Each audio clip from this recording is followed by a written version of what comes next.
Bem, boa tarde. Olá, amigos do Arquivo Público do Estado do Espírito Santo, amigos do Instituto Frei Manuel Simão, amigos da Fazenda do Centro. Estamos iniciando agora o ciclo de palestras sobre os 175 anos de história. Bem, boa tarde. História da Fazenda do Centro. É uma história muito especial aqui no Espírito Santo, que tem vários ciclos que envolvem aí a região na história do interior de Castelo. A Fazenda do Centro, ela fica localizada no sul do Espírito Santo. Eu vou fazer agora uma contextualização da Fazenda, um pouco da história, antes de passar a palavra aos nossos palestrantes. Hoje, o André Casagrande e Maria Helena Mião. O nosso ciclo de palestras, ele tem são três etapas. Hoje nós vamos falar sobre as minas de ouro do Castelo, a fase dos jesuítas e a fase dos bandeirantes. É um trabalho que está sendo desenvolvido pelos historiadores André Casagrande e Maria Helena Mião. Na próxima terça-feira, nós teremos um encontro com o pesquisador Frei Ademildo Gomes, doutorando em História pela Universidade Federal do Espírito Santo, e que está estudando sobre a escravidão no sul do Espírito Santo. Ele vai falar sobre a Fazenda do Centro, da escravidão até a abolição. E na próxima quinta-feira, nesse mesmo horário, às 17 horas, nós teremos a terceira palestra, ministrada pelo Frei Sérgio Pérez, também doutorando em História pela PUC de São Paulo, que vai falar sobre os agostinianos recoletos e o núcleo colonial da Fazenda do Centro, e a compra da Fazenda do Centro pelos agostinianos e o loteamento da fazenda para as famílias italianas que estavam lá em Alfredo Chaves e que se transferiram para a região da Fazenda do Centro. Vamos fazer uma contextualização aqui da localização do município de Castelo. Nós temos aqui Castelo localizado no centro-sul do Espírito Santo, e aqui mais em detalhes nós temos a localização, os locais, os pontos turísticos do município, tendo aí como destaque a Fazenda do Centro, o número 8, o número 8, aí a Fazenda do Centro, fica localizada a 11 quilômetros do centro da cidade de Castelo e a 2 quilômetros da estrada, uma estrada rodoviária que liga, e asfaltada, que liga Castelo à Venda Nova do Imigrante. Próxima também da Gruta do Limoeiro, do Parque do Forno Grande, da Pedra Azul, então uma região muito privilegiada, é o Vale do Rio Caxixe. Então, essa é a nossa localização da Fazenda do Centro, na região sul do Espírito Santo. Esse mapa aqui eu coloco um detalhe para mostrar um pouco das capitanias, da capitania do Espírito Santo, como que era a capitania do Espírito Santo, juntamente com o mapa. Vocês podem observar esses pontos próximo aí de Belo Horizonte, Minas Gerais, são os pontos onde se fez a extração do ouro, das Minas Gerais, e ali no mapa do Espírito Santo, vocês podem ver, o único detalhe aí, Castelo, com as minas de Castelo. Então, importante esse debate hoje que a gente vai trazer, que exatamente onde está esse ponto aí de Castelo é a região da Fazenda do Centro, o Rio Caxixe, ou seja, a história da Fazenda do Centro, dessa região, ela se inicia ainda no século XVII, por volta de 1620, com a chegada dos jesuítas, e esse é o nosso tema hoje, por isso nós temos que abordar esse tema. Então, nós temos aí nossa fazenda, que é imensa, essa fazenda, a Fazenda do Centro, construída, então, em 1845, nós temos uma foto aí do início do século XX, já com muitas pessoas, muitos familiares, muitas comunidades presentes aí nas atividades da fazenda. Depois que ela foi adquirida pela organização dos agostinianos, ela se tornou um ponto de turismo religioso, um ponto de congregação das comunidades. Ela se tornou um seminário também que ajudou a formar muitos jovens, muitos estudantes aí de Castelo, de toda essa região de Venda Nova, estudou ali na Fazenda do Centro, se formaram padres, estão aí distribuídos por todo o Brasil. Então, é um ponto de educação também. Falando hoje em educação, o dia hoje do professor, complementar depois aí nossos professores que vão dar a palestra, uma data muito interessante da gente fazer essa live hoje sobre a Fazenda do Centro no dia do professor. Aqui uma visão mais ampla da fazenda, esse espaço interno aí no entorno da fazenda é exatamente o campo de um tamanho do futebol, então dá para a gente ver aí a grandeza desse espaço, né, do que foi a Fazenda do Centro, né? O próprio nome já diz. Nós temos aqui um documento, que esse documento é do Arquivo Público do Estado do Espírito Santo, é uma planta da Fazenda do Centro de 1878, quando foi feita toda a medição daquele terreno, né? E essa parte que vocês podem ver aqui em vermelho, essa parte em vermelho, exatamente esse U é a construção da Fazenda do Centro, é o casarão, né? E essas construções de apoio aí, pinceladas em vermelho, e essa linha mais escura é o traçado do Rio Caxixe, ou seja, o casarão está às margens do Rio Caxixe, de onde foi feita a extração aí de muito ouro, e que a gente vai ver aí essa história hoje contada pelos nossos historiadores. Então, nós temos aí, há 175 anos atrás, a chegada do Major Antônio Vieira Machado da Cunha, né? Ele vem do Rio de Janeiro, de Vassouras, e ocupando aquele espaço ali, ele delimitou uma propriedade aí, nos afluentes do Rio Caxixe, de 1.542 alqueires de terra, e o casarão foi construído aí com uma mistura de pedra bruta, alvenaria, muita madeira de lei, né, utilizando-se certamente aí da mão de obra escrava, né? Ali tem 1.800 metros quadrados, mais de 20 quartos, né? E uma ala superior aí com vista para o antigo terreiro. Como já disse, em 1909 ela foi adquirida pela Ordem dos Agostinianos, né? Pelo empreendedorismo do Frei Manuel Simão, né? Que teve coragem de fazer esse empreendimento, de fazer essa negociação e de levar essa Ordem dos Agostinianos, que estavam lá em Anchieta, transferiu de Anchieta a sede para a Fazenda do Centro, né? Essa transferência foi muito importante, porque ali em Anchieta, né, estavam também na região de Alfredo Chaves os imigrantes italianos, as famílias que estavam lá, que se transferiram, aceitaram se transferir para a Fazenda do Centro para ocupar um lote ali da Fazenda do Centro. O casarão foi tombado, então, pelo Conselho Estadual de Cultura, em 1984, e também foi tombado como patrimônio histórico-cultural do município de Castelo, em 1989. Aqui a gente tem uma ideia que é a planta, né, essa é a planta de todo o terreno da Fazenda do Centro. O patrimônio está aqui nessa área amarela, a gente pode ver o patrimônio na área amarela, e essas comunidades em volta de diversas cores, todas retalhadas, né, ou seja, todas loteadas, elas foram assim divididas em lotes, de 10 alqueires, e vendidas às famílias, a maioria ali, quase todas, na verdade, famílias de imigrantes italianos, esses imigrantes que já eram atendidos pelo Frei Manuel Simão, lá em Alfredo Chaves.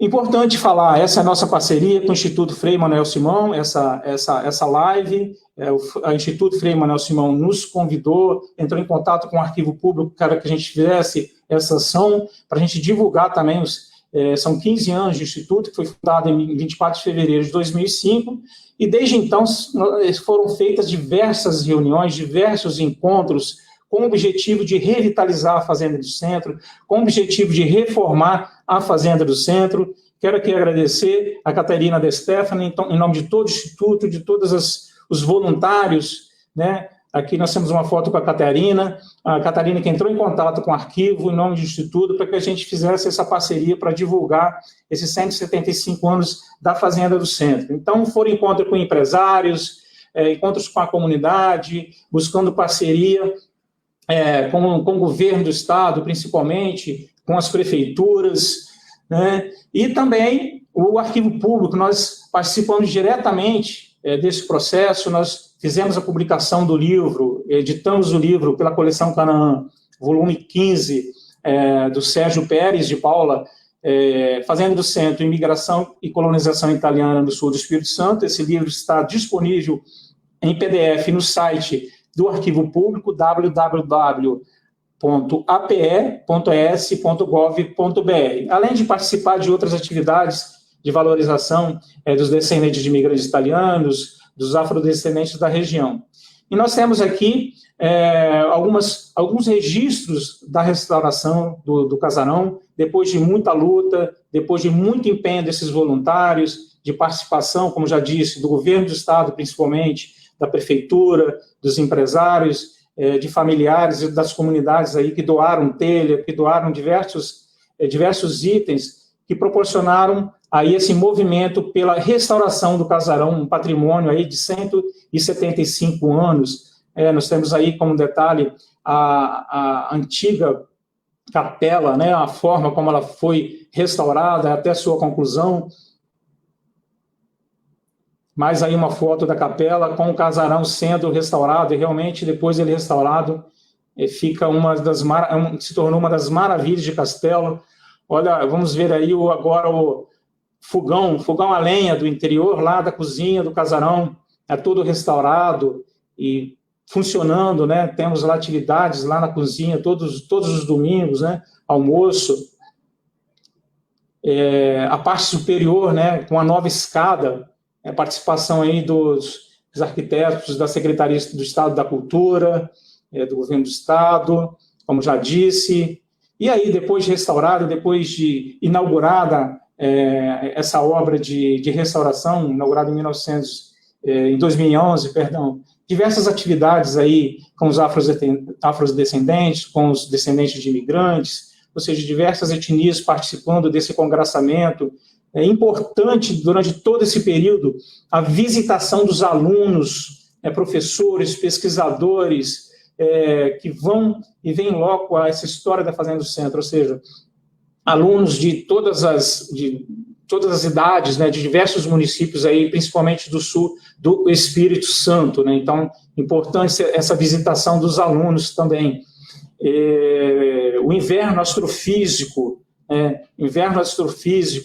realizado em parceria com a UFES, uma atividade importantíssima, esse foi realizado em agosto de 2019, e todas essas atividades, infelizmente, não puderam ser realizadas por conta da pandemia, né? Mas a gente espera que, quando tudo ficar em ordem, todas essas atividades voltarão a ser realizadas, como também o Wine Beer, um festival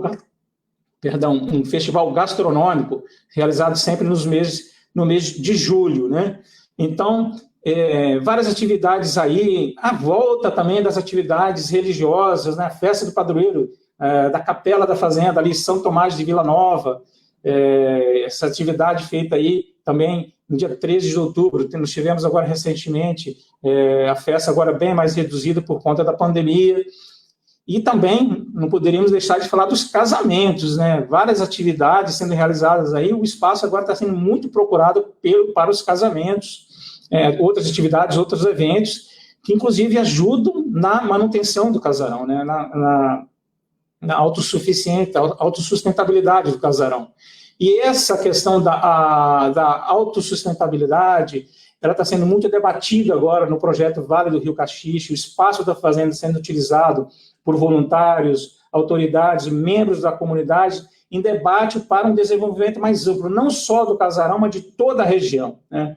É importante que toda a região esteja envolvida nesse debate para ajudar a manter o casarão. Essa é a nossa grande dificuldade hoje para manter o casarão, manter a estrutura, e ao mesmo tempo que o casarão ele seja um espaço irradiador, né, que possa atrair investimentos, que possa atrair o empreendedorismo dos pequenos produtores ali, né? Nós já temos atividades de cafés especiais, enfim, já temos diversas atividades ali na região voltadas ao empreendedorismo, né? Inclusive atividades para melhoria das estradas, melhoria da comunicação, e tudo isso que é importante para a manutenção da Fazenda do Centro. Por isso eu convido vocês a participarem aí desse debate, dessa live, a acompanhar as atividades da Fazenda do Centro, e vamos apresentar aqui agora nossos primeiros debatedores, nossos historiadores, que vão agora contar um pouco da nossa história, contar a história da Fazenda do Centro, mas a história antes, né, da Fazenda do Centro se instalar ali, a história onde começou o Castelo, né?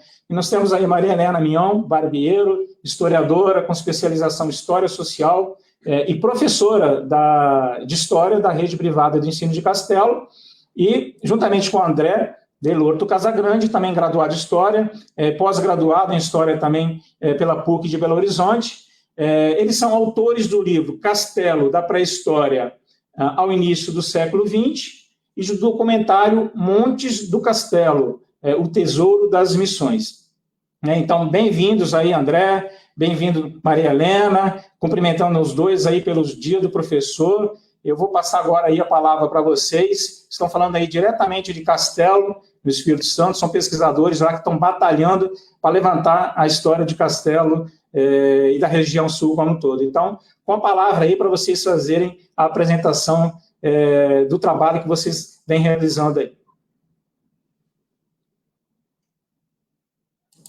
Convite, é uma satisfação muito grande poder estar falando um pouquinho sobre essa história que a gente vem garimpando da cidade de Castelo e que durante muito tempo acreditou-se uma história começando em 1705 e graças à pesquisa, graças a esse trabalho de estar procurando um pouquinho mais sobre a história da nossa cidade, nós conseguimos assim retroceder muito para 1625, aí a história de Castelo. Então, assim, agradecer o convite, é uma satisfação muito grande, até por tornar conhecida a cidade de Castelo para uma grande quantidade de pessoas que a gente sabe que acompanha aí o Arquivo Público do Espírito Santo. E eu acho que a gente começa exatamente falando o porquê do nome Castelo. Porque quando você analisa a história do Espírito Santo, você observa que grande parte dela, como de maneira geral na história do Brasil, você tem ali toda a história começando pelo litoral. E Castelo é diferente, é um povoamento mais para interior. Castelo é de um nome que foge um pouquinho daquele critério do início do litoral. É um nome diferente, não tem bem no início, não tem conotação indígena, não vem da língua indígena, não vem de denominação de santos, que era uma tradição portuguesa. Então, tudo isso é alvo de muito questionamento e de você estar buscando o porquê. E aí veio o porquê do nome Castelo. Então, no primeiro momento, a versão que se tinha era do Tristão de Alencar Araripe, onde ele entendeu, partindo de Itapemirim, que parecia as montanhas que cercavam a região como um castelo. E aí, pesquisando um pouquinho mais com profundidade, nós chegamos a uma versão que nós consideramos a versão mais aceita, porque de verdade ela vai lá para 1625, ela é uma versão dada por um professor do Aldeamento Imperial Afonsino Gomes Neto, de onde muito da nossa pesquisa que resultou nesse livro acabou se baseando nessa fala dele, nessa colocação dele em relação à nossa região. Então, os jesuítas foram, na verdade, os que denominaram de Castelo essa região, em função da criação das missões de Montes do Castelo. Então, diferente daquela primeira versão, que é uma versão até mais recente, do Tristão de Araripe falando, tendo a visão do rio Itapemirim, de uma cadeia de montanhas que se assemelhavam a um castelo, nós chegamos aí a uma conclusão, de acordo com as nossas pesquisas, de que, e documentado pelo livro Tombo de Itapemirim, que não, antes ainda de 1705, antes ainda dos bandeirantes, os jesuítas deram essa denominação. As missões de Montes do Castelo, elas datam de 1625. Então, retrocedemos aí 80 anos daquilo que até então se tinha como a história, aí a denominação da nossa cidade. Porque, na verdade, primeiramente, boa tarde, Silmar, né? Boa tarde aos ouvintes. A gente agradecer o convite, né? Agradecer ao Rafael, que está dando suporte para a gente aqui. Porque, na verdade, muda a origem, o ponto de origem, de onde surgiu, de onde partiu a expedição para Castelo. Inicialmente, nós achávamos que, pelos documentos que tinha, que os jesuítas, que quem chegou a Castelo chegou subindo o rio Itapemirim. Na verdade, não, eles partem de Anchieta. E essa visão que nós estamos vendo aí, o contorno, é o quê? É o Forno Grande, visto lá do Santuário de São José de Anchieta, que é de onde partiam os jesuítas, subindo o Rio Benevente, para vir aqui e fundar as missões dos Montes do Castelo. Então, essa visão, né, que dá a ideia de um castelo, que levou a chamar as missões aqui de Montes do Castelo. Então, como que eles chegaram até aqui, né? Essa é a grande questão. Porque, na verdade, nesse período, toda a referência, todo o caminho que eles se orientavam eram os rios, né? Então, o rio eram as rodovias da época. Quando eles não eram navegáveis, eles eram a referência, era margeando os rios que eles entravam pelo interior, para não se perder. Então, o que acontece? Os jesuítas, quando chegam no litoral, eles constroem uma relação amigável, de certa forma amigável com os índios. E os índios, eles estavam nessa região nossa aqui por mais de 7.000 anos. Quer dizer, é um período considerável, né? Então, eles tinham um conhecimento profundo de toda a região. Então, eles andavam por todos esses lugares. Então, eles conduziram os jesuítas, subindo o Rio Benevente, né? Passando na região de Alfredo Chaves, de Matilde, de Carolina, e depois desceram pelo Rio Caxixe, porque a nascente do Benevente, como vocês podem observar no mapa, a nascente do Benevente quanto do Rio Caxixe, elas são próximas. Então, eles subiram o Rio Benevente, margeando pelo Rio Benevente, depois desceram pelo Rio Caxixe e fundaram, né, no lugar que a gente conhece hoje como o Vale do Caxixe, as missões dos Montes do Castelo, certo? E o que trouxe esses índios, os jesuítas aqui, né? O que eles vieram fazer aqui? Porque, na verdade, até então, toda a colonização, toda a atividade dos jesuítas era litorânea, né? Não existia nada no interior. A resposta que nós temos para essa pergunta é o quê? Eles vieram aqui atrás do ouro, né? Porque o Rio Caxixe é o rio que, na verdade, é o rio do ouro, né? O rio que tinha o ouro. E os índios tinham conhecimento do ouro como metal. Ele não dava a importância, né, que a sociedade mercantilista da época dava ao ouro. Mas eles conduziram os jesuítas até onde tinha o ouro. E se a gente for observar, esse lugar que é o Vale do Caxixe, é justamente onde o rio nasce, é a primeira planície que você tem no Rio Caxixe, após a sequência de cachoeiras. Ali no Vale do Caxixe tem uma planície. É justamente onde o ouro, né, por ser um metal mais pesado, ele se assenta. E ali no Vale do Caxixe eles faziam a mineração através da separação, né, com a bateia entre o ouro e a areia. Então, basicamente foi esse o caminho que os jesuítas fizeram. É um caminho de aproximadamente 100 quilômetros, que liga o Vale do Caxixe, onde hoje é a Fazenda do Centro, né, até o litoral, até Anchieta. Rio Benevente. Rio Benevente.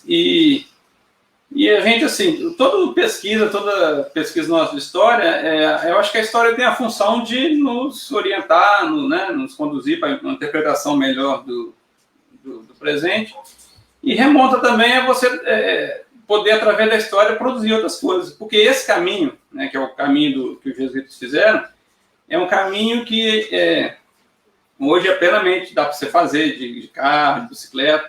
Inclusive, eu pedalo com um grupo de amigos e nós temos um passeio ciclístico que se chama Missão Jesuíta 24 Horas, que justamente a gente percorre esse caminho, o mesmo caminho, né? A ideia é o quê? Percorrer as missões que os jesuítas tinham no Espírito Santo, no sul do Espírito Santo. Então a gente refaz esse caminho, aproximadamente uns 100 quilômetros, né?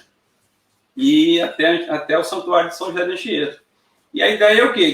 Que no futuro, né, a gente não custa, né, pensar e sonhar alto, isso pode se tornar um caminho de peregrinação, como tem exemplos no mundo inteiro.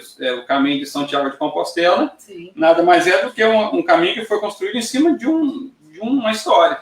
E aqui nós temos todos os elementos, né? Nós temos a história, temos a religiosidade, o próprio Paço de Anchieta. Quer dizer, é um produto, pode se tornar um produto turístico, né, fundamentado na nossa história. Então, basicamente, foi esse o caminho que os jesuítas fizeram, a partir de Anchieta, até chegar aqui nas minas, até fundar, né, as missões dos Montes do Castelo. Porque, na verdade, quando os jesuítas eles vieram para o Brasil, em 1548, 1549, a ideia está dentro do contexto daquele movimento que estava acontecendo na Europa, da Reforma Protestante, e a igreja tentando reaver parte de tudo aquilo que ela perdeu com esse movimento da Reforma Protestante. Então, a criação da Companhia de Jesus e a vinda dos padres jesuítas para a América, vindo para a colônia portuguesa Brasil, está dentro desse contexto exatamente de você tentar resgatar, trazer a religião cristã católica, impor a religião cristã católica na colônia portuguesa, aonde a reforma protestante ainda não havia chegado. Então, a gente observa que as missões jesuíticas no Espírito Santo, elas são litorâneas. Então, você pega ali Guarapari, você pega Presidente Kennedy, você pega Liviana. Então, você tem toda... são missões jesuíticas que foram sendo construídas no litoral. E aí, de repente, você se depara com os padres jesuítas no centro-sul do atual estado do Espírito Santo, com a construção de missões jesuíticas ali. Foram 5 aldeias jesuíticas criadas ali na região, as missões de Montes do Castelo. Então, nós temos ali as missões de Monte Castelo, que é a sede. Essa sede a gente não conseguiu, pelas nossas pesquisas, pela falta de ruínas no primeiro momento, que pudesse apontar a localização dela, então a gente não conseguiu descobrir aonde ficava essa sede, que era as missões de Montes do Castelo. A sede, a gente sabe que ela fica próxima das missões do Caxixe. A do Caxixe, que fica no afluente do Rio Castelo, Rio Caxixe, que hoje, ali na região de Fazenda Povoação, a região da Povoação. A terceira são as missões de Ribeirão, que fica também no afluente do Rio Castelo, o Ribeirão, que corresponde hoje a Monte Pio, a Prata, a Fazenda das Flores, e as 2 últimas, que faziam parte desse conjunto de 5 missões, denominadas Missões de Montes do Castelo, que fica na Barra do Rio Castelo, hoje 2 barras, e a de Salgado, que fica já fora também do município de Castelo. De qualquer maneira, é muito provável que esses padres jesuítas, como o André falou, vieram subindo, e nessa prática, talvez, do descimento, de você buscar esses nativos e trazer, de repente, para as missões litorâneas, ali eles acabaram se deparando com uma realidade muito interessante de ouro numa região interior do território, porque na nossa pesquisa a gente coloca, isso não é uma coincidência, né? Esse ouro, ele está ali e ele vai ser explorado depois pelos bandeirantes. Então, essas missões de Montes do Castelo, com 3.000 índios, para a gente fazer uma relação de quantidade, da importância das missões de Montes do Castelo, de 1625, são 3.000 nativos aldeados. A maior, que era de Guarapari, tinha 5.000. Então, era uma missão realmente no interior, fora do que era praxe, e que com uma quantidade de aldeados muito grande, de uma grande importância, então. Porque, na verdade, essa região da Fazenda do Centro, que é a região do Vale do Caxixe, sempre foi uma região muito habitada. Desde a época da pré-história, com os índios, ela sempre foi muito habitada. Então, quando os padres vêm, eles vêm em função, claro, porque da quantidade de índios, mas em função também da questão econômica. Porque quando a gente fala, porque a questão do ouro costuma gerar alguma polêmica, vocês estão afirmando que os padres exploraram o ouro. Olha só, as missões, para existir, elas tinham que ter alguma atividade econômica. Em outras missões, eles criaram gado, em outras plantaram cana-de-açúcar. Quer dizer, o ouro era nada mais, nada menos que uma atividade econômica de sustentação das missões, porque ela tinha que existir, né? Então, quando os jesuítas chegam aqui, trazidos pelos índios, eles fundam em 1625 a igreja, né? Constroem a primeira igreja, né? A primeira igreja construída no interior do Espírito Santo, que é em homenagem a Nossa Senhora do Amparo, e ficam aqui durante 80 anos, né? Aproximadamente, os índios e os jesuítas que ficam nessa região do Vale do Caxixe, que é essa que a gente está vendo na tela aí. Uma região muito bonita, né? Muito fértil. Em 1705, né?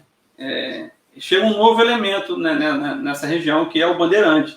Né? Até então, quando nós iniciamos nossa pesquisa histórica, nós tínhamos em 1705 como que a primeira chegada do homem branco nessa região.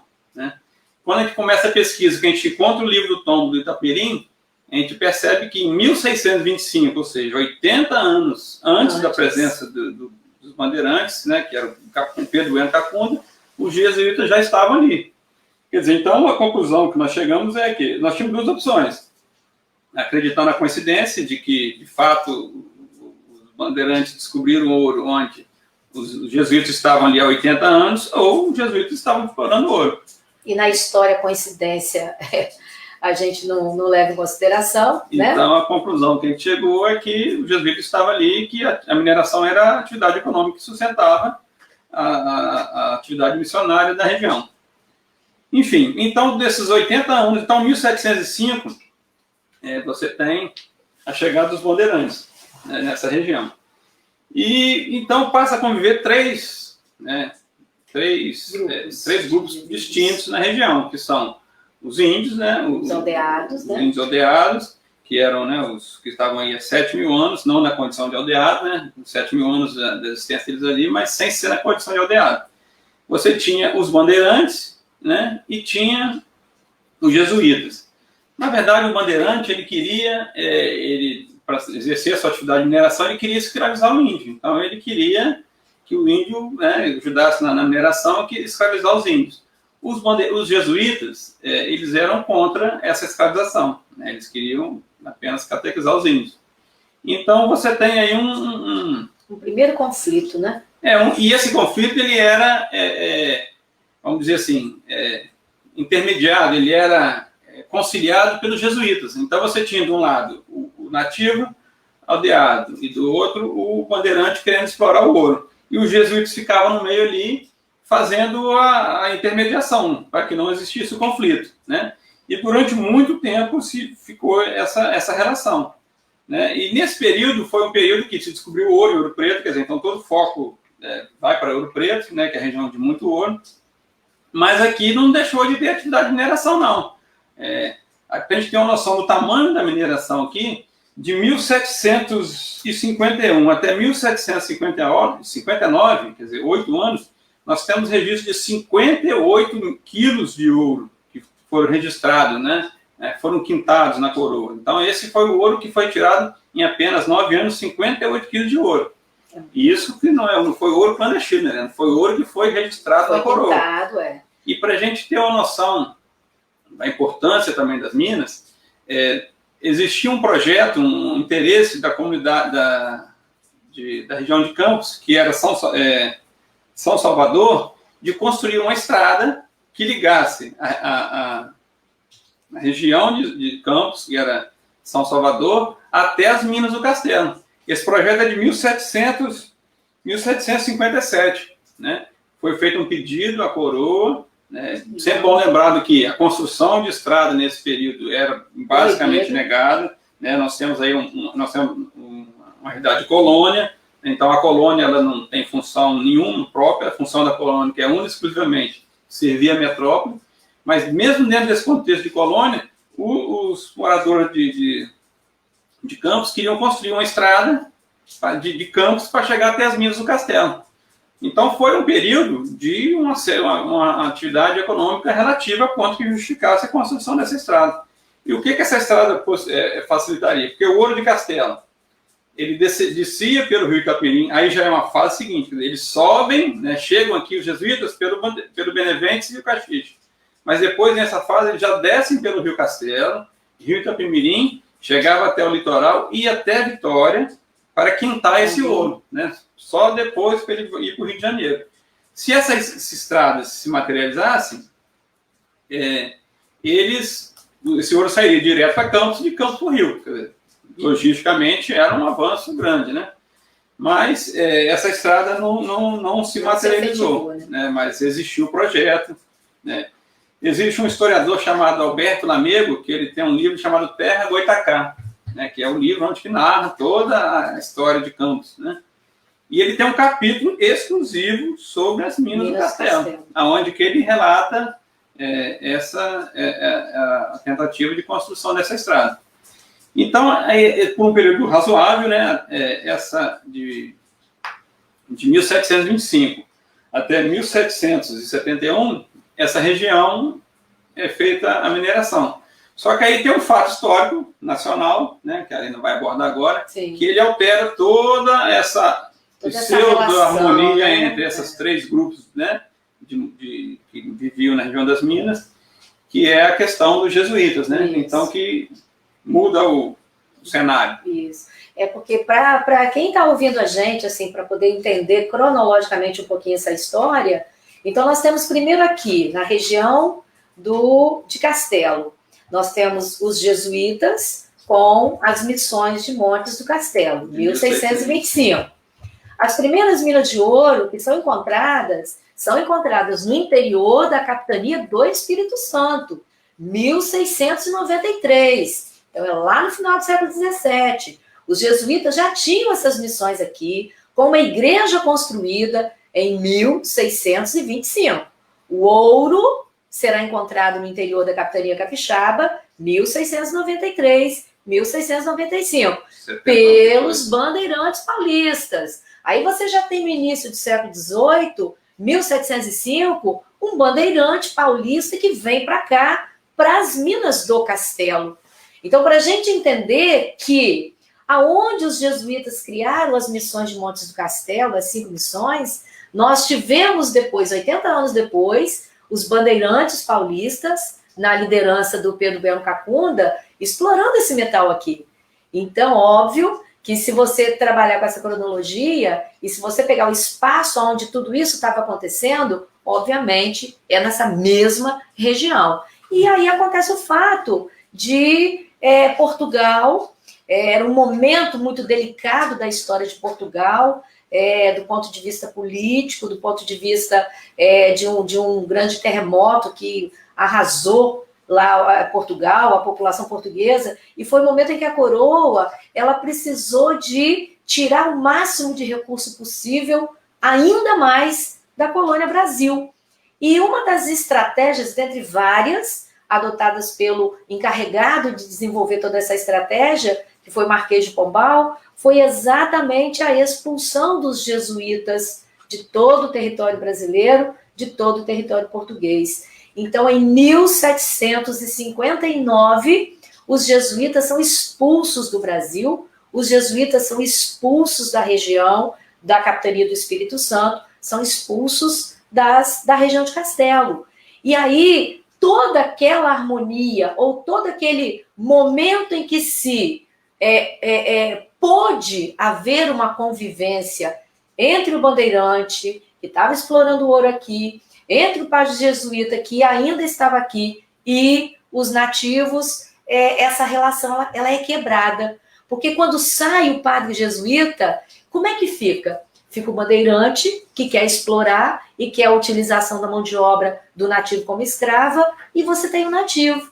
E o nativo é também um dado muito interessante quando você pensa a nível de história do Brasil, porque o tempo todo a gente percebe a história, ela tem o lado vencedor, em grande escala, é o branco português, é o elemento colonizador, e aqui nós tivemos um detalhe muito interessante.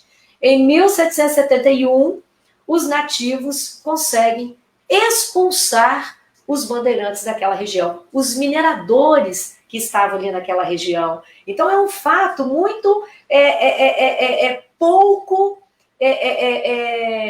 comum, né? Muito pouco comum na história do Brasil. Poucos relatos. Muito poucos relatos que contam aí uma história em que o nativo ele conseguiu expulsar da região. Isso em 1771. Então, de 59, quando os jesuítas são expulsos daqui, até 1771, a gente imagina a quantidade... São 12 anos de conflito, de uma relação conflituosa entre os mineradores e os nativos que estavam aqui. E daí eles conseguem expulsar. Saem da nossa região, levando, isso está lá, registrado no livro Tombo de Itapemirim, levaram a imagem de Nossa Senhora do Amparo, que era a igreja de 1625, dedicada a Nossa Senhora do Amparo, levou a pia batismal, levou o sino e todos os paramentos. E isso foi muito na correria, porque eles perderam nessa briga pela região entre os nativos e os mineradores. e daí eles vão para onde? Eles vão para Itapemirim, aonde lá eles vão edificar uma igreja, até hoje, dedicada a Nossa Senhora do Amparo. Então tem toda e a saída também, né, Leandro? Sempre volta naquela questão da chegada, a mesma máxima vale para a saída. Isso. Eles saem se orientando pelos rios, né? Inicialmente o Rio Caxixe, que é o rio afluente que passa pelas Minas, depois eles pegam o Rio Castelo, o Rio Itapemirim, e lá no litoral eles fundam uma nova comunidade, né?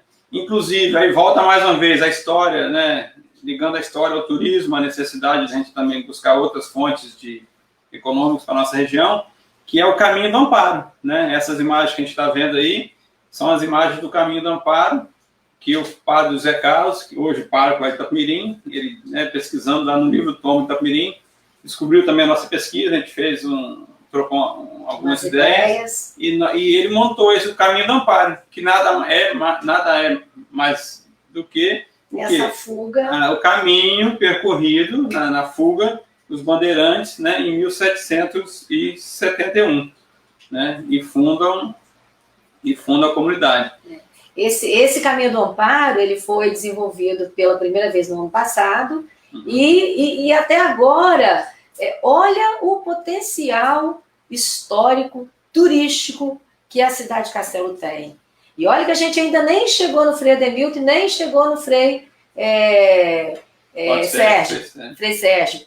Então, assim, é de um potencial turístico. Já é até essa história. Agora, ainda tem uma história a ser contada, né, André? Então, inclusive, o padre Zé Carlos está querendo, esse ano, está organizando, ver se ele consegue, até o final do ano, refazer o Caminho do Amparo. Então, a nossa pesquisa, ela surgiu, né, lá atrás, eu e a Helena nos juntamos, através de um pedido da prefeitura da época, que queria construir uma história de castelo, a gente se juntou e foi pesquisando. A pesquisa sem muita pretensão, foi né? evoluindo, né? E resultou em 2 livros, né? Que é o nosso livro Castelo, da Pré-História ao Início do Século XX, a primeira e a segunda edição. E a partir do momento que a gente teve o contato com o livro do Tombo do Itabairim, que falava das missões de 1625, a gente sempre ficou assim, com aquela vontade, um dia nós vamos fazer uma pesquisa, vamos aprofundar um pouquinho mais. Vamos tentar descobrir onde está essa igreja. Enfim, aí nessas voltas que a vida dá, né, a gente conheceu o Rafael, que é cinegrafista, que tem, né, um equipamento bom, tem, né, e o gosto pela história também. Gosta da pesquisa. E aí nós começamos a fazer um documentário tentando localizar a possível, né, primeira igreja de onde foi construída essa igreja, que é a Igreja de Nossa Senhora do Amparo de 1625. E aí nós começamos a pesquisa, começamos, né, partindo do livro Tom, claro, que é a nossa principal fonte, né, onde está escrito sobre as missões dos Montes do Castelo. Na verdade, é o único documento que existe sobre as missões dos Montes do Castelo. É o livro Tom do Itapemirim.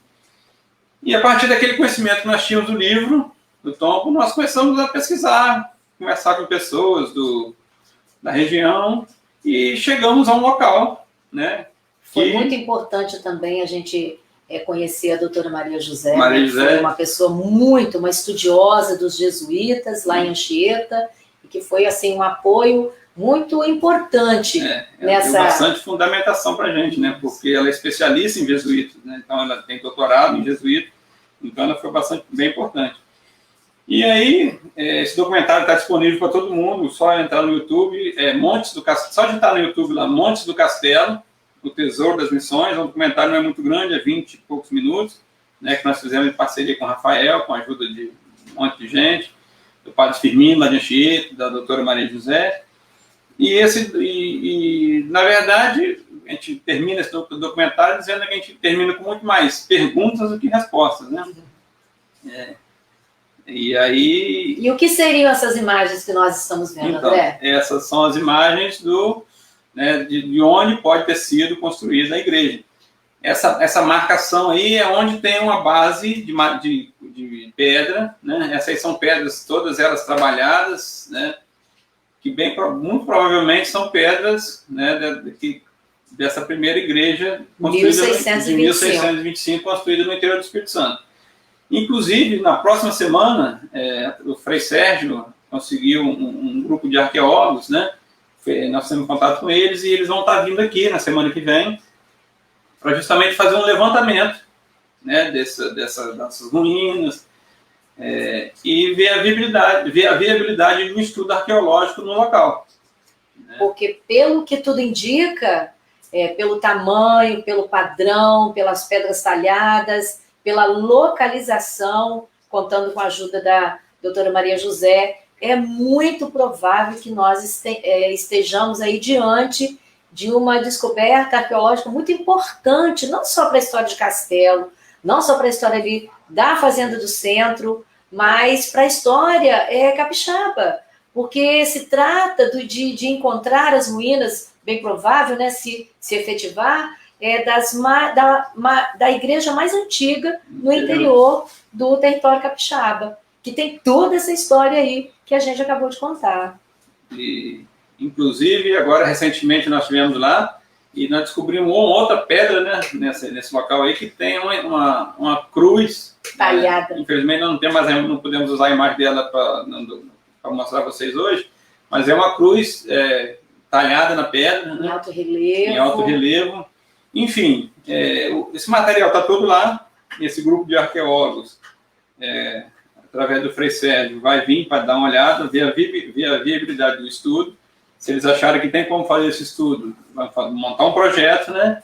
E a partir desse projeto a gente vai iniciar essa pesquisa arqueológica que vai comprovar, ou não, né, cientificamente, se essa é, de fato, a primeira igreja construída no interior do Espírito Santo.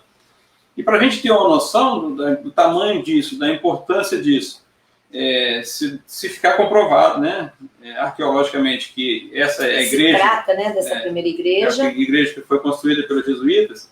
Agora, em 2025, né, que nós estamos muito próximos, nós vamos estar comemorando 400 anos de Castelo. Quer dizer, é uma coisa muito importante que vai mudar um pouco a nossa história, porque existem os registros das missões dos Montes do Castelo, mas estão no livro do Tom, do Capirim, né? Mas se a gente conseguir uma evidência, né, palpável ali, que as pessoas possam visitar e que de fato né, essa igreja, você, né, muda esse cenário aí. E também você acaba incentivando ainda mais o potencial turístico da nossa cidade.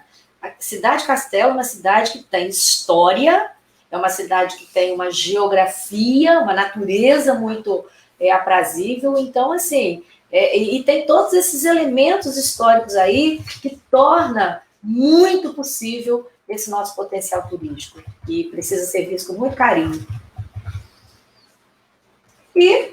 Silmar, agora... Ficamos agora à disposição. Se você quiser fazer alguma pergunta... algum questionamento. Alguma coisa...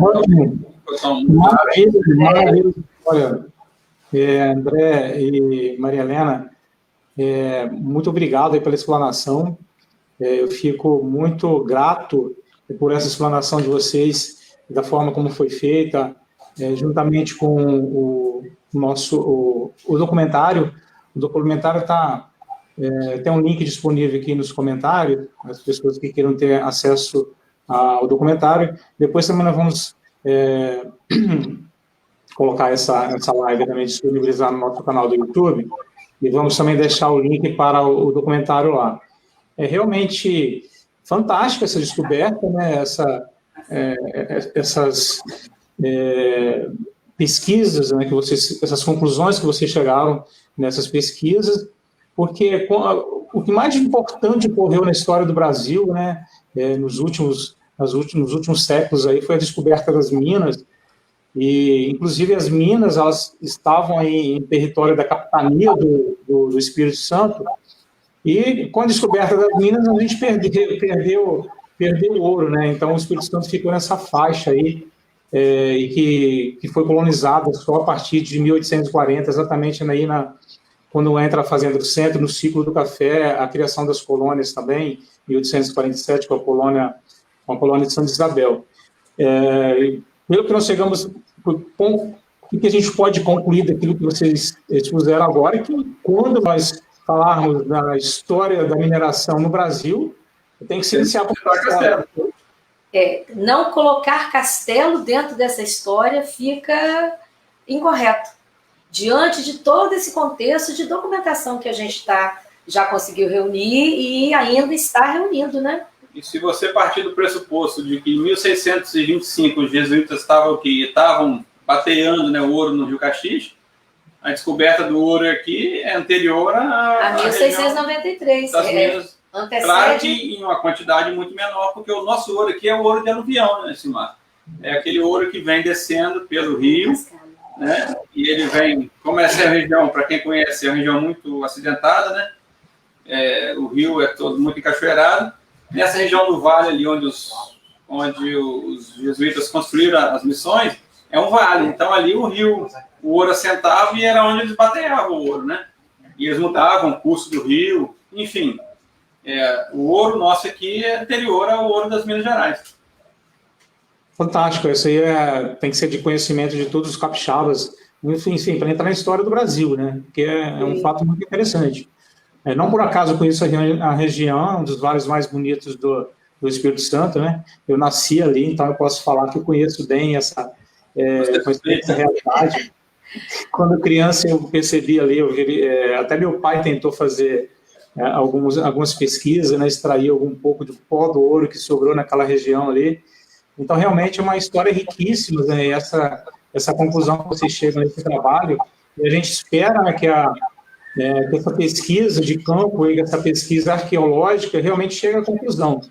O que as pessoas questionam com relação a isso, enquanto pesquisa, vocês historiadores entendem isso também, de onde se tirou essa informação, né? Você falou do livro Tombo, como que é esse livro Tombo aí, é de Itapemirim, como que é?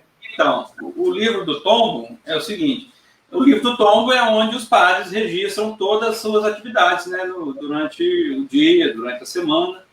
E o que acontece? As missões dos Montes do Castelo, elas partiam da onde? Partiam de Anchieta, né? Então, todos os registros estavam em Anchieta, que os jesuítas faziam, né, das missões dos Montes do Castelo. Só que esse registro não existe nada, pelo menos aqui no Brasil, né? A gente imagina que em Portugal a gente possa, de repente, encontrar alguma coisa que fale das missões dos Montes do Castelo. Só que o padre Manuel Pires Martins, ele foi pároco em Itapemirim, né? Desculpa, em Anchieta inicialmente, e lá ele teve acesso a esses livros dos jesuítas que falavam das missões dos Montes do Castelo. Certo? Então, ele teve contato com essa informação, né, em Anchieta. Depois ele é transferido para Itapemirim. Para onde? Para a Igreja de Nossa Senhora do Amparo. E para fazer o livro do Tombo de lá, ele faz uma introdução, né, explicando como que surgiu a comunidade deles. Justamente veio de onde eram as minas do Castelo, em 1771. Né? Então ele cita as missões dos Montes do Castelo para explicar a origem da comunidade deles lá. Então, da paróquia de Nossa Senhora do Amparo. Se o padre Manuel Pires Martins não faz essa citação, nós não estaremos aqui hoje falando sobre as missões dos Montes do Castelo. Porque a gente até encontrou em algumas literaturas, na sala de obras raras da UFES, pessoas que faziam citação, mas a gente não tinha assim aquela... Não está tirando. Qual é a certeza disso? Porque você escrever uma história na condição de você ser um historiador, você tem um compromisso com a verdade, digo verdade assim, de você estar o mais próximo possível disso. E o documento da verdade, até que se prove o contrário da história e do historiador, é o documento. Então, é o livro do Tombo. Nesse caso, que é a citação que ele faz.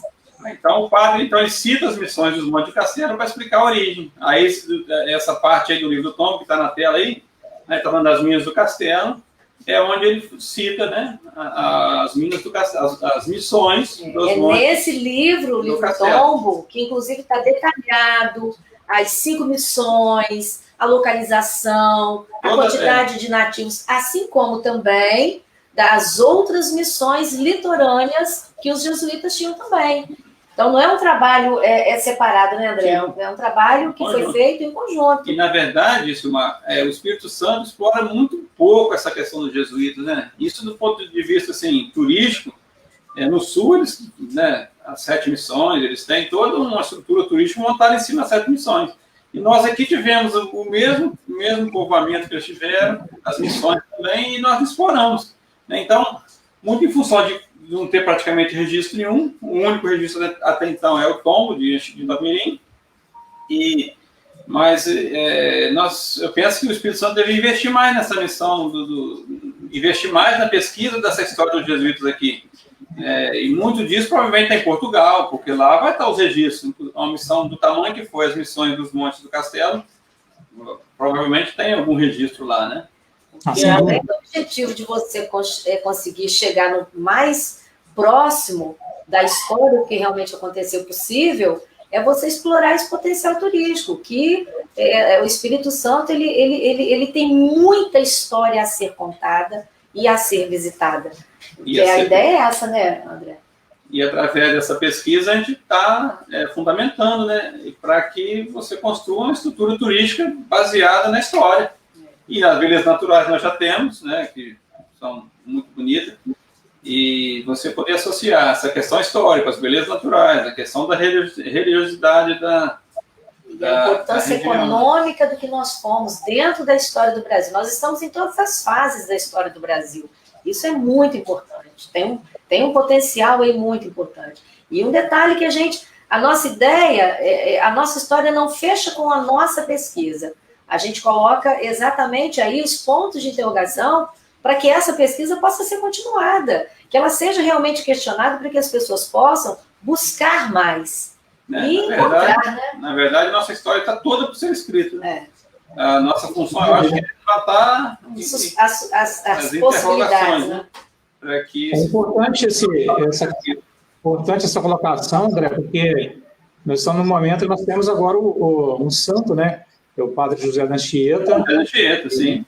E vale aí o registro da restauração do Santuário da Anchieta, que está sendo feito um trabalho primoroso, né, que está sendo conduzida por nossa amiga Érica Varejão, e um trabalho assim de levantamento lá junto com os padres, os jesuítas, um levantamento da história. Na UFES, o professor Luiz Cláudio, também professor de história, tem estudado esse assunto. Nós temos um capixaba também, um grande estudioso dos jesuítas, paleógrafo, reconhecido internacionalmente, o professor Franklin, né? Também é do sul do estado, atua no Rio de Janeiro, um dos maiores paleógrafos do Brasil, né? Que adora esse tema também. Ou seja, nós temos aí pessoas, né, intelectuais junto aí com vocês, que certamente aí vão levantar mais essa história, né? Fazer uma coisa, já é fantástico. Eu acho que esse documento, o livro Tombo, o padre ele não escreveu aleatoriamente, não iria inventar uma história, não é verdade?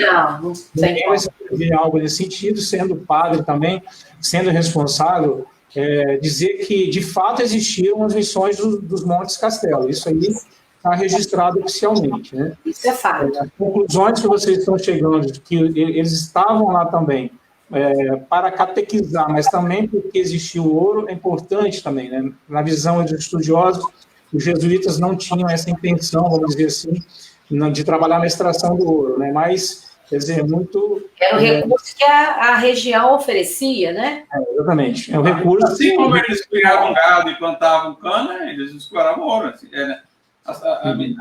Se olhando por essa ótica, né? Era uma atividade econômica como... Só avisando aqui os internautas que estão acompanhando que podem deixar aqui no site, no chat, as perguntas, né? André, a IDECO Feitosa, por exemplo, está perguntando aqui quais grupos indígenas estavam mais presentes aí por volta de 1700, nessa época aí, da chegada dos jesuítas e da extração do ouro. Quais eram esses grupos indígenas? Então, segundo as pesquisas do professor Perota, né, o que se tem de registro aqui nas escavações da Gruta do Limoeiro são datas de 4.000 anos antes de Cristo. De 4 a 7 as pesquisas foram contadas. E eram os puris coroados que habitavam a nossa região. E eles eram nômades, né? Quer dizer, isso aí dá a noção de como eles conheciam toda a região. Eles não ficavam num local, né? Não praticavam agricultura. Então, eles viviam da coleta, eles ficavam em várias regiões. E se você pensar em 7.000 anos, olha a quantidade de tempo, né? De que o homem branco dos portugueses é de 1.500, quer dizer, nós temos 500 anos, né? Eles tinham 7.000 anos de conhecimento da região, os puris croatas. Uhum. Então, davam a eles uma noção bastante profunda da região.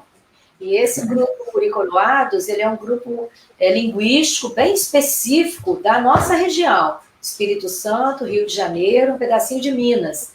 Nós não encontramos Puri-Coroados espalhados pelo restante do Brasil. Então, é um grupo linguístico bem específico aqui da nossa região. Interessante também essa história dos puris, que vocês disseram aí, só para frisar, a questão da expulsão dos mineradores. Eles saíram, né, inclusive com a história conta aí com a imagem de Nossa Senhora do Amparo. Que está lá até hoje na paróquia do Amparo. Isso. É só uma pergunta, essa Nossa Senhora do Amparo, em que local ela se encontrava aí na região das Minas de Castelo? Vocês conseguiram chegar a essa conclusão? Então, a igreja é de 1625, né, que era a igreja em homenagem a Nossa Senhora do Amparo, certo? Quando os bandeirantes fogem, em 1771, eles levam essa imagem, né? Eram duas igrejas construídas nas missões dos Montes do Castelo.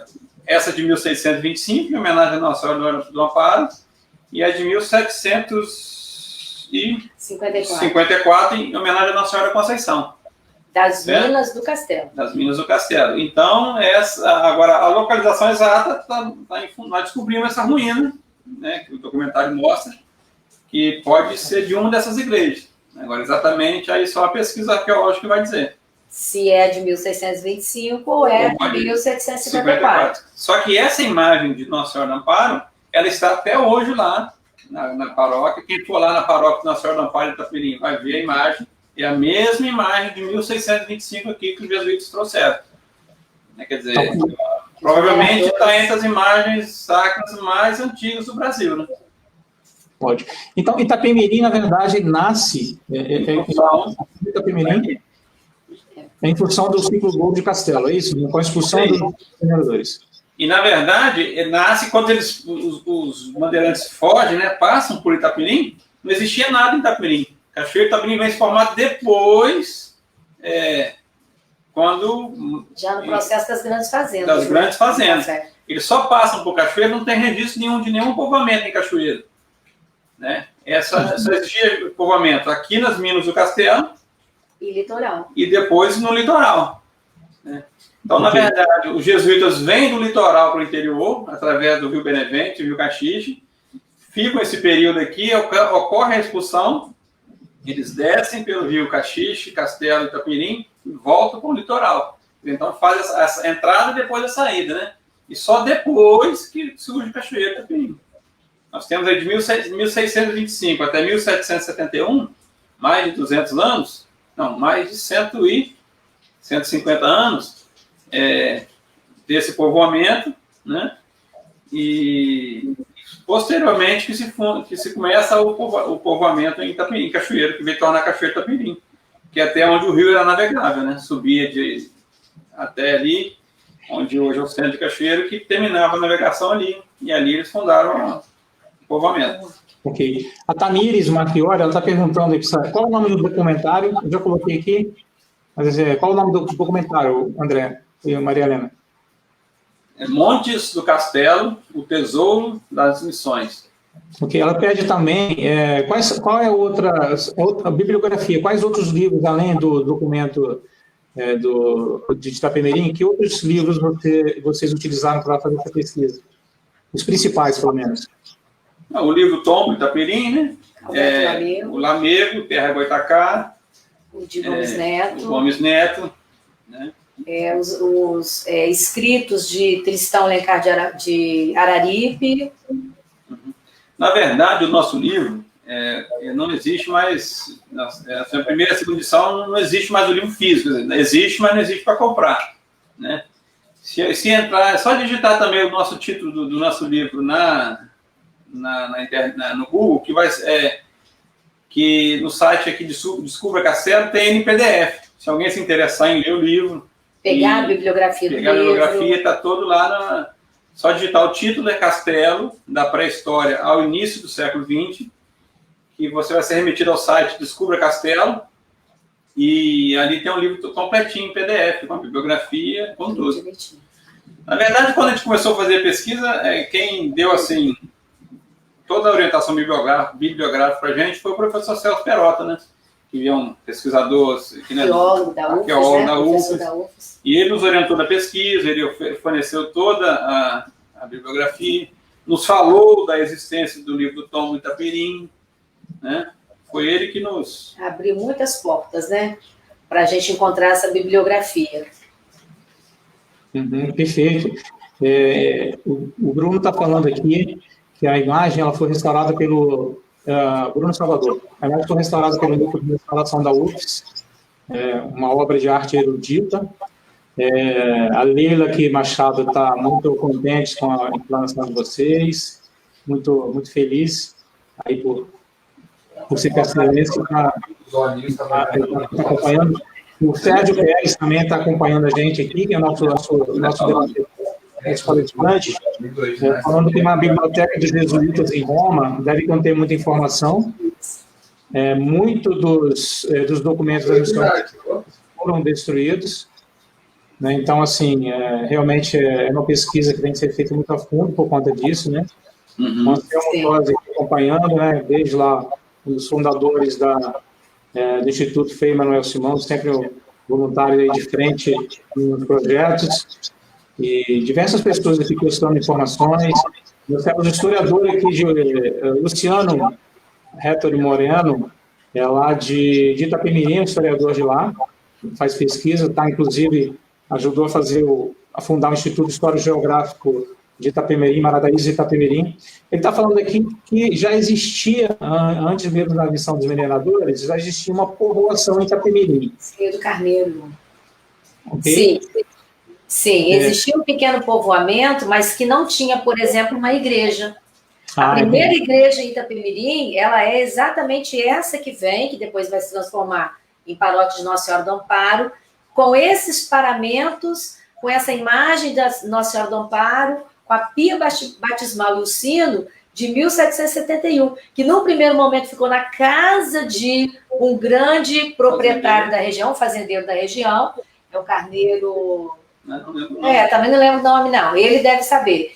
Ficou como se fosse um pequeno oratório. E dali é que vai se construir a paróquia Nossa Senhora do Amparo. Na verdade, tem uma igreja um pouco antes, né, da atual igreja, ela não foi inicialmente construída ali, ela foi construída perto e depois foi transferida. Era um pequeno oratório.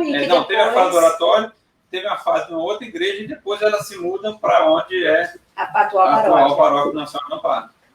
Mas os paramentos, né, são os mesmos. Na verdade, a pia batismal que está lá não é a nossa aqui. Isso. Aquela já é um período posterior, de um material mais polido, que nessa fase não existia tecnologia suficiente para fazer aquele tipo de pia. Semelhante às que de Itapemirim. Porque a nossa pia aqui batismal igual se alguém for lá em Anchieta, no santuário, a nossa pia daqui que foi carregada é semelhante àquelas, né, que é do mesmo período. Quem nos fez essa correção foi a professora Maria José, né? Quando nós mostramos a pia, não, essa pia aqui não é de vocês, não. A imagem, sim, mas a pia não. A pia já é de um período posterior. Tá muito quem fez a colocação, Luciano Rétori Moreno, é um pesquisador lá de Itapemirim, grande pesquisador, que escreve e pesquisa a história de Itapemirim, né, um grande colaborador aí da gente. Ele, inclusive, fala aqui que existia já na sede da Fazendinha de Domingos de Freiras, Bueno, Caxanga, né? Existia uma pequena capela aí, alguma... Mas, de fato, assim, o que a gente entende, depois disso colocado, que realmente se desenvolveu, né, Itapemirim a partir da chegada desses mineradores com essa imagem de Nossa Senhora do Amparo, né? O Anselmo Tosi pergunta aqui, esse debate estará disponível nas redes? Sim, fica aqui na nossa página do Facebook do arquivo e também na nossa página do Arquivo Público no YouTube, fica disponível, ok? O Davi Golias pergunta, ainda ocorreram atividades de mineração no século XX no Vale do Rio Caxias? Sim. A gente considera, já é o período em que a coroa portuguesa ela tem uma participação mais direta, o início do século XIX. Então, a gente tem uma terceira fase com uma intenção muito maior, uma participação maior da coroa portuguesa, incentivando a exploração desse ouro aqui na região C. Já no século XIX. Que tem a presença e o apoio, né? No nosso livro, a gente divide a mineração em 3 fases. A fase dos jesuítas, a fase dos bandeirantes e essa terceira fase, que é a fase legal, né? Que é onde aí já não tinha mais ouro preto, o Espírito Santo não tinha mais razão de ser a cerca verde. Então, aí, de fato, existe... Porque esse período da exploração do ouro, no século XVIII, com os bandeirantes paulistas, na verdade, não tiveram muito apoio da coroa portuguesa no primeiro momento, não. Até em alguns momentos, até sendo meio sabotados, isso também tem registros, pelos próprios padres jesuítas. Essa do início do século XIX, do século XX, a coroa portuguesa já tem essa intenção aí de dar um apoio maior, de um estímulo, uma vez, como o André acabou de falar, que já não tinha mais aquela opulência no interior, ali na região das Minas Gerais. Entendi, mas isso no século XIX ou no século XX? Início do século XX, já 1820 e pouco, família real... Século XIX. Século XIX, perdão, século XIX. 1800 e... Já após a independência. Né? Um período anterior às fazendas, 1845. Um período um pouquinho antes a instalação das grandes fazendas com Vieira Machado da Cunha. Pós-independência, essa terceira fase. E, na verdade, o Silmar sabe disso, a gente que é daqui, a minha infância era comum você ver o pessoal tentando subir no rio com esses equipamentos para batear ouro, né? Porque era comum, né? As pessoas continuarem explorando ouro no Rio Caxias. Inclusive, nós tivemos acesso, estávamos na companhia do professor Franklin, João Eurípides, que você até citou, que foi uma pessoa que veio conhecer um pouco dessa história que a gente também contou, conheceu várias regiões aqui, e nos deparamos com uma situação bastante interessante, né, André? De uma dessas fases da mineração na nossa região, de uma pedra que foi completamente talhada, em torno de 3 a 5 metros, né? Numa pedra talhada para poder desviar o curso de um rio, para poder haver a mineração ali na região do Patrimônio do Ouro. Muito interessante. O professor João Eurípides Franklin, ele estava com a gente, inclusive. Maravilha. Inclusive, a gente tem fotografias aí de extração do ouro, né? Acho que dos anos 30, 40, do século XX. O Sérgio Pérez está falando aqui por volta de 1990, ou seja, bem recente também. Houve uma atividade mineradora ali, né? Então, assim, existe ainda uma frequente busca pelo minério, pelo ouro nessa região, né? Sim. Tanto que quando você vai nesses lugares, Silmar, patrimônio do ouro, patrimônio da prata, muitas das famílias que moram ali, eles até têm ainda a balançazinha de pesagem do ouro, mostrando assim que essa realidade ela ainda se manteve por bastante tempo. Maravilha. Então, assim, acho que colocamos aqui as perguntas. E a última pergunta foi sobre ouro, realmente, né? A Patrícia aqui, Casagrande, que está colocando: parabéns, que delícia viajar na história de nossa amada cidade, né? E que esses estudos possam continuar a trazer ainda mais sobre a nossa história do município de Castelo, né? Stan em Salvorete pergunta aqui se, porventura, vocês têm alguma informação sobre o capitão Domingos Correia da Silveira, em 1751, foi nomeado para exercer as funções de capitão de todos os distritos das Minas de Santana de Castelo. Sim, no nosso livro a gente cita ele. É justamente esse período que você tinha aqui os índios, os jesuítas e os bandeirantes, né? Os mineradores. Esse período que antecedeu a fuga, a expulsão dos mineradores aqui. Esse período que teve esse ouro quintado lá de 58 quilos. Quer dizer, todas as características de uma sociedade de mineração nós tivemos aqui no Vale do Caxias. Né? Em 3 momentos distintos. né? Perfeito. O professor Luiz Cláudio está colocando aqui, professor da UFS, Luiz Cláudio Ribeiro, que uma portaria do José Bonifácio, de outubro de 1822, autorizou o tenente-coronel Inácio Pereira Duarte Carneiro, comandante de tropas pedestres do Espírito Santo, a voltar a lavrar ouro nas minas de Castelo. É um dado histórico. A gente cita isso no nosso livro, inclusive, também. É um dado. Tem um Domingos Morello aqui, ó, meu pai bateou ouro em Pedregulho, Bateia, e eu nasci aí. Tem fotos do meu pai na lavra de ouro, olha que interessante. Então, quem sabe aí, quem tiver documentos, né, procure aí os pesquisadores, fotografias, né, pode procurar. Uma curiosidade, Silmar, porque você pega as comunidades aqui da nossa cidade, você tem aí patrimônio do ouro, patrimônio da prata, Bateia, Quilombo. Então, isso tudo está muito dentro dessa realidade da mineração na nossa região.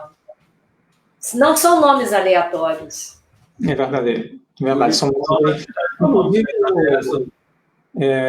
caxixe seria o apelido de um padre, é isso? Seria um padre caxixe ou caxixa? Um padre que era minerador e que era da região de São Salvador, de Campos, que veio para cá, né, em função da mineração. E era padre caxixe, e aí deu nome ao rio. Ah, perfeito. Então, ele não seria jesuíta, ele teria vindo de Campos, então. Campos. Os registros que nós temos, sim, segundo o Lamego. Segundo Alberto Lamego, Terra Goitacá. Beleza. Gente, esse debate está maravilhoso, assim, nossa história, vocês estão trazendo aí novidades muito importantes aí para os capixabas, acho até para a história do Brasil também.